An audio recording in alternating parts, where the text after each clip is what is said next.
Alors, les choses à savoir sur la SARL, Société à responsabilité limitée. Tout d'abord, c'est une structure hybride, civile et commerciale. Les associés, au minimum, sont de 1. Dans ce cas-là, ce sera une EURL, entreprise unipersonnelle à responsabilité limitée. Au maximum, sans associés. Si on dépasse ce seuil de sans associés, nous avons 1 an pour prendre une décision qui doit être de régulariser ou de transformer la société. Sinon, il y aura une dissolution.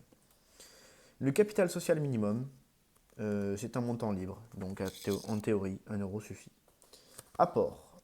En numéraire, 1/5 pour une augmentation de capital doit être libéré et 50% pour la constitution de la société. Le reste, le solde sera donc à verser dans les 5 ans maximum. Les apports en nature, 100% libérés, et une obligation de nommer un commissaire aux apports, CAA, si tout apport en nature dépasse 30 000 € hors taxe, ou si la somme des apports sont supérieures à 50% du capital social. Alors, les apports en industrie. Ils sont autorisés mais ne contribuent pas à la formation du capital social. Mais ils permettent d'obtenir des parts sociales tout de même. Car oui, pour la SARL, nous avons des parts sociales et non des actions. La gérance. C'est forcément une personne physique. Il peut être associé ou tiers. Le pouvoir du gérant, en interne, il est déterminé par les statuts. En externe, il engage la société même s'il dépasse l'objet social. La révocation a lieu lors de l'AG à la majorité simple. La responsabilité civile, faute de gestion ou violation des statuts, pénale, abus de biens sociaux. En AGO, approbation des comptes annuels, dans les 6 mois de la clôture de l'exercice. La majorité de 50% des parts sociales plus une part. En cas d'échec, la majorité des votes émis, sauf clause contraire dans les statuts. Pour une nouvelle non-approbation des comptes, qui est égale à un refus, les conséquences. Il n'y a pas de distribution de dividendes, car pas de validation des bénéfices.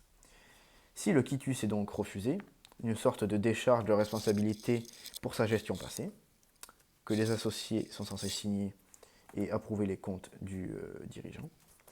Le dépôt du greffe, c'est-à-dire que le gérant dépose au tribunal de commerce ce dépôt, plus joindre le PV, le procès verbal, entre guillemets la mémoire de l'Assemblée, de l'Assemblée générale ordinaire, bien sûr, avec constatation de la non-approbation des comptes. Si le gérant ne fait rien, c'est donc une faute de gestion. Solution judiciaire sera donc applicable. Tout intéressé, gérant ou un associé, peut demander au président du tribunal de commerce la nomination d'un mandataire ad hoc pour débloquer la situation ou obtenir la prorogation du délai de réunion de l'Assemblée. C'est un cas assez spécifique, nous y retournerons lors des procédures de conciliation et de mandataire ad hoc. Alors, du coup, le gérant risque d'être révoqué pour juste motif si ce refus est lié à des erreurs de gestion. Cela engendre un blocage de l'activité, une dissolution anticipée ou une dissolution anticipée pour la mésentente entre associés. En ce qui concerne les AGE, Assemblée Générale Extraordinaire, décision de modification des statuts, changement de siège social, augmentation du capital social. Le quorum est, comme nous l'avons vu anciennement, de 1/4 pour la première convocation et d'1/5 pour la deuxième convocation. La majorité est de 2/3 des parts sociales présents ou représentés. Alors, le contrôle du commissaire aux comptes. C'est-à-dire que la nomination est obligatoire si les 2 seuils ici présents sont validés. Il y a donc, comme nous l'avons vu aussi avec la SA, 5 millions au bilan, 10 millions de chiffre d'affaires et 50 salariés.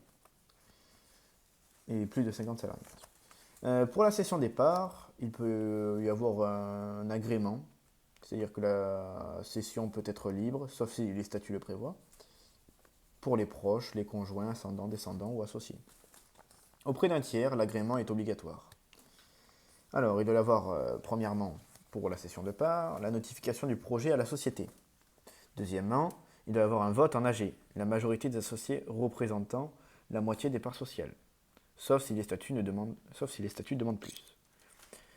Troisièmement, le silence de la société durant 3 mois vaut l'acceptation.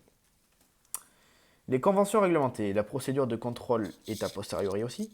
Le gérant ou le CAC, s'il y en a un, prépare un rapport spécial.